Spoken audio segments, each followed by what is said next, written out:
Most modern cities are built as playgrounds for the automobile. Denver is no exception. We have some incredibly wide streets in downtown, one-way systems, and they are set up really to move cars. They're not the easiest streets to cross. And in the 70s and 80s, I think we really never really thought about that people had to walk once they got down here. So we made cars the priority. But driving didn't always define downtown. Director of Historic Denver, Steve Turner. If you look at any city that was developed around the turn of the century, they by default were pedestrian friendly. They were very transit oriented because people relied on streetcars or their own 2 feet to get around.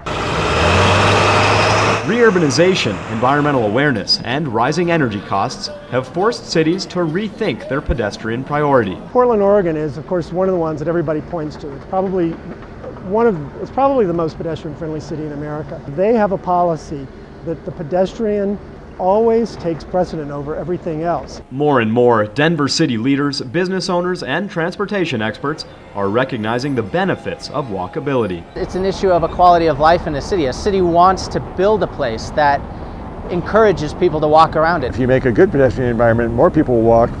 It makes it easier for fewer people to use their cars, and you get the added benefit of having a very lively downtown. It's not only good for business, but it's good for making a city vibrant. I mean, putting you out there on the street with everybody else, it's the true melting pot. It's what gives the city life, it's what shows its diversity, and it's what really gives the city its character. Pedestrian-friendly cities also boast better economies, lower carbon emissions, healthier populations, and stronger civic engagement. In fact, recent studies show that residents of walkable communities weigh on average 7 pounds less than those in less pedestrian-friendly environments. And studies say civic involvement drops by 10% for every 10 minutes in a driver's daily commute.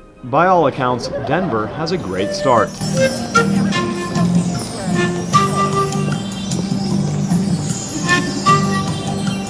There isn't anything much more pedestrian-friendly than the 16th Street Mall. You guys have a gold mine, very people-friendly.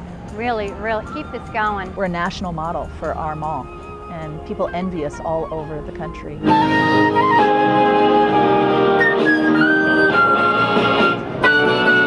There's nothing better than walking out on the street, running into somebody and saying, I've been meaning to talk to you about this or that matter, and you connect right there on the street. It's wonderful. It just really brings a vibrancy to the life of the city. It makes it fun to be down here. It's those types of impromptu actions and meetings that build relationships and really commit people to making a great city. A great city whose pedestrian environment was put to the ultimate test as the nation's eyes were on Denver. The best pedestrian experience I had was being downtown during the Democratic National Convention. This place was crazy and overwhelmed with people, and the energy in the city was definitely a lot different then, so it was definitely fun and exciting. I think it changed our own view of what it means to have a lot of pedestrians and a lot of activity. But step away from the 16th Street Mall, and it's not all a walking wonderland. The worst thing is walking down a side street in downtown Denver where there are absolutely no other pedestrians at a time of day, like let's say the lunch hour,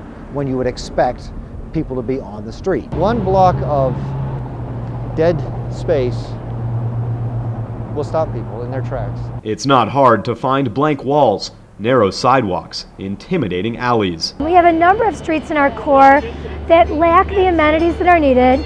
They lack the landscaping. They lack an inviting atmosphere. So how do we begin to seam the streets that offer a great environment with those that don't? It's paying attention to the details of the sidewalk and paying attention to the details of crosswalks and signage and wayfinding. Denver's got a lot of the bones to make a really great pedestrian environment, but we have to pay more attention to putting the things on those bones, to making it that complete street. Part of that complete street includes biking accessibility, something Boulder bicyclist Scott Walmum finds lacking. With Boulder compared to Denver, there's not much comparison because they've spent so much energy on biking infrastructure. There's trails everywhere.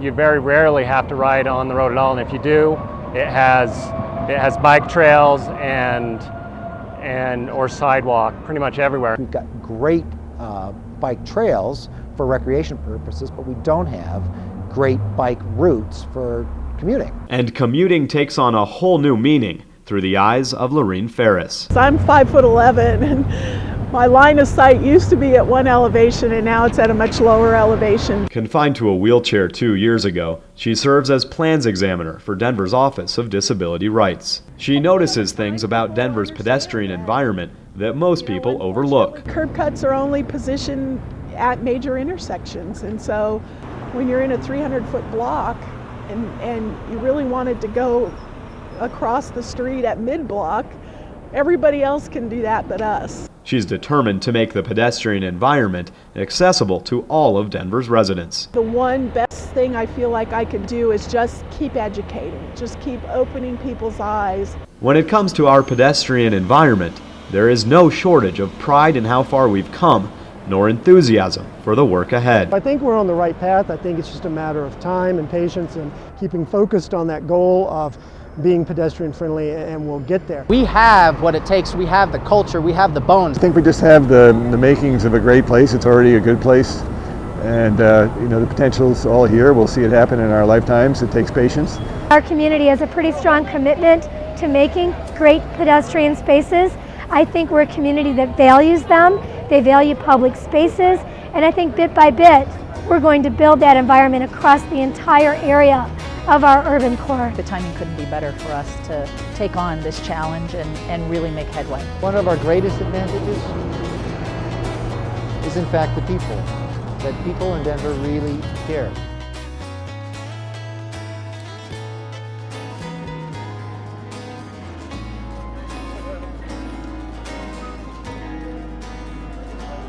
So I look in your direction, but you pay me no attention.